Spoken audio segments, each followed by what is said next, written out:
Hello student, मैं हूँ रीना। आप देख रहे हैं रीना अकेडमी चैनल। आप सभी का मेरे चैनल पर स्वागत है। मैं अपने आज के सेशन में आपके लिए लाई हूँ कक्षा 10 एनसीईआरटी हिंदी क्षितिज भाग 2 का काव्य खंड से सूरदास के पद का संपूर्ण प्रश्न अभ्यास। तो स्टूडेंट, इसके पिछले वीडियो में हमने सूरदास के पद की संपूर्ण व्याख्या और कुछ कड़ी शब्दों के अर्थ के बारे में जाना था। तो आज इस वीडियो में हम इसके प्रश्न अभ्यास को करेंगे। तो आप सभी अंत तक बने रहे हमारे साथ इस वीडियो में। इस वीडियो के अंत तक आपको इस पाठ से संबंधित संपूर्ण प्रश्न अभ्यास करवाए जाएंगे। तो इसमें पहला प्रश्न है, गोपियों द्वारा उद्धव को भाग्यवान कहने में क्या व्यंग्य निहित है? इसका उत्तर होगा, गोपियों द्वारा उद्धव को भाग्यवान कहने में व्यंग्य छिपा है। वे दिखने में तो प्रशंसा कर रही हैं, किंतु वास्तव में कहना चाह रही हैं कि तुम बड़े अभागे हो कि प्रेम का अनुभव नहीं कर सके, न किसी की हो सके, न किसी को अपना बना सके। तुमने प्रेम का आनंद जाना ही नहीं, यह तुम्हारा दुर्भाग्य है। प्रश्न नंबर 2 है, उद्धव के व्यवहार की तुलना किस किस से की गई है? उद्धव के व्यवहार की तुलना दो वस्तुओं से की गई है, कमल के पत्ते से जो पानी में रहकर भी गीला नहीं होता है, और तेल में डूबी गागर से जो तेल के कारण पानी से गीली नहीं होती है। प्रश्न नंबर 3, गोपियों ने किन किन उदाहरणों के माध्यम से उद्धव को उलाहने दिए हैं? गोपियों ने निम्नलिखित उदाहरणों के माध्यम से उद्धव को उलाहने दिए हैं। कमल के पत्ते से, जो नदी के जल में रहते हुए जल के प्रभाव से मुक्त रहता है। जल के मध्य रखी तेल की मटकी जिस पर पानी की एक बूंद भी नहीं टिक पाती। और कड़वी ककड़ी से, जो खा ली जाए तो गले में नीचे नहीं उतरती। और प्रेम रूपी नदी में पांव डुबाकर भी उद्धव प्रभाव रहित है। प्रश्न नंबर 4, उद्धव द्वारा दिए गए योग के संदेश ने गोपियों की विरहाग्नि में घी का काम कैसे किया? श्री कृष्ण के मथुरा चले जाने पर गोपियां पहले से विरहाग्नि में जल रही थी। वे श्री कृष्ण के प्रेम संदेश और उनके आने की प्रतीक्षा कर रही थी। ऐसे में श्री कृष्ण ने उन्हें योग साधना का संदेश भेज दिया, जिससे उनकी व्यथा कम होने के बजाय और भी बढ़ गई। इस तरह उद्धव द्वारा दिए गए योग के संदेशों ने गोपियों की विरहाग्नि में घी का काम किया।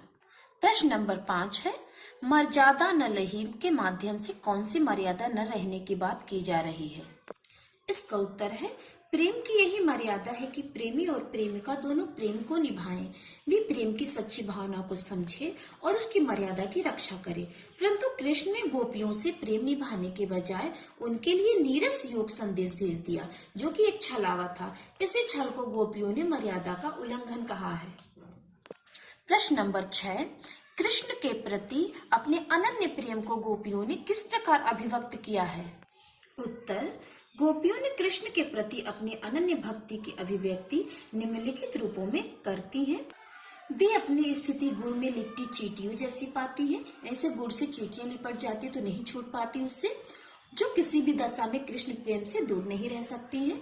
वे कृष्ण को हारिल की लकड़ी के समान मानती हैं। वे कृष्ण के प्रति मन, क्रम और वचन से समर्पित हैं। वे सोते जागते दिन रात कृष्ण का जाप करती हैं। प्रश्न नंबर 7, गोपियों ने उद्धव से योग की शिक्षा कैसे लोगों को देने की बात कही है?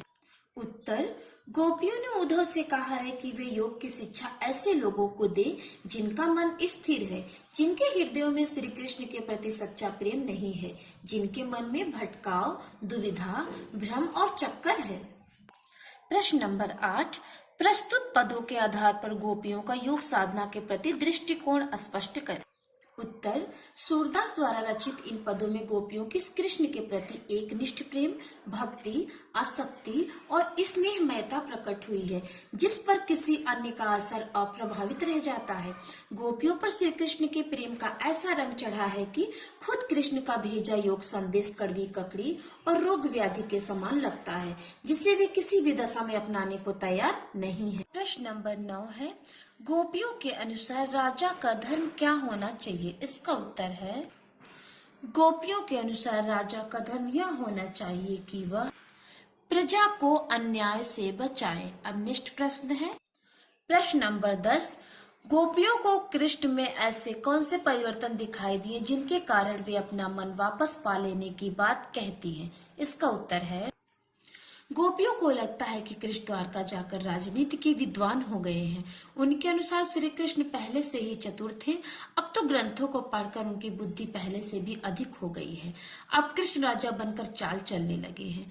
छल कपट उनके स्वभाव का अंग बन गया है। श्री कृष्ण गोपियों से मिलने के स्थान पर योग शिक्षा देने के लिए उद्धव को भेज दिया है। श्री कृष्ण के इस कदम से गोपियों का हृदय बहुत आहत हुआ है। इन्हीं परिवर्तनों को देखकर गोपियां श्री कृष्ण अपना अनुराग वापस लेना चाहती हैं। अब प्रश्न नंबर 11 यानी 11 है, गोपियों ने अपने वाक् चातुर्य के आधार पर ज्ञानी उद्धव को परास्त कर दिया। उनके वाक् चातुर्य की विशेषताएं लिखिए। तो इस वाक् चातुर्य का अर्थ होता है बात करने में चतुरता, यानी बात करने की चतुराई। तो इसका उत्तर है गोपियां वाक् चातुर्य यानी बात करने में बहुत चतुर है। वे बात बनाने में किसी को भी परास्त कर दे, यानी उनको हरा दे, पराजित कर दे। गोपियां उद्धव को अपने उपालंब यानी तानों के द्वारा चुप करा देती हैं। गोपियों में व्यंग्य करने की अद्भुत क्षमता है। वह अपने व्यंग्य बाणों द्वारा उद्धव को घायल कर देती हैं। वह अपनी तर्क क्षमता से बात बात पर उद्धव को निरुत्तर कर देती, यानी उद्धव से कोई उत्तर देते नहीं बनता है। अब नेक्स्ट प्रश्न है, प्रश्न नंबर 12, संकलित पदों को ध्यान में रखते हुए सूर के भ्रमर गीत की मुख्य विशेषताएं बताइए। इसका उत्तर है भ्रमर गीत की निम्नलिखित विशेषताएं इस प्रकार है। भ्रमर गीत एक भाव प्रधान गीति काव्य है, यानी गाया जाने वाला काव्य यानी कविता है। इसमें उदात्त भावनाओं का मनोवैज्ञानिक चित्रण हुआ है। सूरदास ने अपने भ्रमर गीत में निर्गुण ब्रह्म का खंडन किया है। भ्रमर गीत में शुद्ध साहित्यिक ब्रज भाषा का प्रयोग हुआ है। भ्रमर गीत में उपालंब की प्रधानता है, यानी जो भ्रमर गीत है इसमें शिकायत करने की बहुत ज्यादा प्रधानता है, मुख्यता है। भ्रमर गीत में सूरदास ने विरह के समस्त भावों की स्वाभाविक एवं मार्मिक व्यंजना की है। व्यंजना मतलब प्रयोग किया है। भ्रमर गीत में ज्ञान के स्थान पर प्रेम को सर्वोपरि यानी प्रेम को महत्व दिया गया, प्रेम को बड़ा बताया गया है। अब रचना और अभिव्यक्ति शीर्षक के अंतर्गत नेक्स्ट प्रश्न है, प्रश्न नंबर 13, गोपियों ने उद्धव के सामने तरह तरह के तर्क दिए हैं। आप अपनी कल्पना से और तर्क दीजिए। इसका उत्तर हम लिखेंगे, गोपियों ने उद्धव के सामने अनेक तर्क दिए हैं। हम भी निम्नलिखित तर्क दे सकते हैं। उद्धव पर कृष्ण का प्रभाव तो पड़ा नहीं, परंतु लगता है कृष्ण पर उद्धव के योग साधना का प्रभाव अवश्य पड़ गया है। निर्गुण अर्थात जिस ब्रह्मा के पास गुण नहीं है उसकी उपासना हम नहीं कर सकते। योग का मार्ग कठिन है। हम गोपियां कोमल हैं, हमसे यह कठोर योग साधना कैसे हो पाएगा। अब प्रश्न नंबर 14 यानी 14 है, उद्धव ज्ञानी थे, नीति की बातें जानते थे। गोपियों के पास ऐसी कौन सी शक्ति थी जो उनके वाक् चातुर्य में मुखरित हो उठी। इसका उत्तर है, सच्चे प्रेम में इतनी शक्ति होती है कि बड़े से बड़ा ज्ञानी भी उसके आगे घुटने टेक देता है। गोपियों के पास श्री कृष्ण के प्रति सच्चे प्रेम तथा भक्ति की शक्ति थी, जिस कारण उन्होंने उद्धव जैसे ज्ञानी तथा नीतिज्ञ को भी अपने वाक् चातुर्य से परास्त कर दिया, यानी पराजित कर दिया। अब नेक्स्ट प्रश्न है, गोपियों ने यह क्यों कहा कि हरि अब राजनीति पढ़ आए हैं। क्या आपको गोपियों के इस कथन का विस्तार समकालीन राजनीति में नजर आता है? स्पष्ट कीजिए।